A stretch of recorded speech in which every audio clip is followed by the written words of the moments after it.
नमस्कार मंडळी, कसे आहात सगळे. आपल्या या आजच्या ब्लॉगमध्ये सगळ्यांचं मनपूर्वक स्वागत. आणि आम्ही निघालेलो होतो उमरगावला.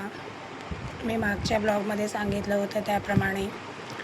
आणि आम्ही मामांच्या घरी निघालो होतो. मामांच्या घरी आलो, मामांच्या घरी छान जेवलो वगैरे.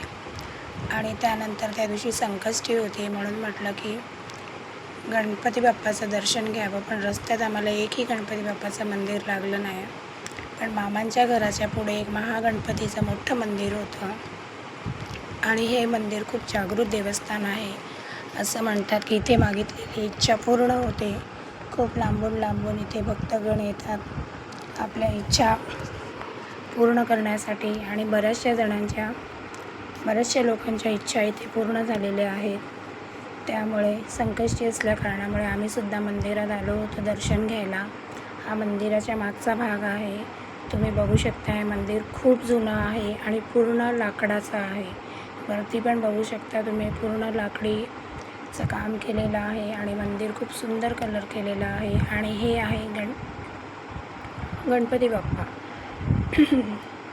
इथे बघू शकता तुम्ही झूम केल्यावर. आणि आपल्याला गाभाऱ्यात प्रवेश नाही आहे. आपल्याला जे पण काही चढवायचं आहे, जसं की हार, फूल, दुर्वा, लाडू, ते आपण बाहेर ठेवून द्यायचं. आणि मंदिरातले पुजारी आहेत ते घेऊन ते चढवतात. आणि त्यानंतर आपल्याला आपली प्लेट रिटर्न करतात. अशा पद्धतीने संकष्टी होती. आणि आमचं छान असं गणपती बाप्पाचं दर्शन झालेलं आहे. आणि आम्हीसुद्धा काही इच्छा मागितलेल्या आहेत. आणि गणपती बाप्पांना असं सांगितलेलं आहे की आमच्यासुद्धा इच्छा लवकर पूर्ण करा.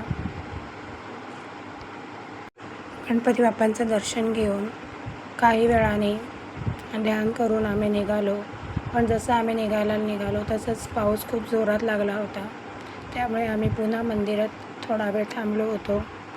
आणि अशा पद्धतीने आमचा संकष्टीच्या दिवशी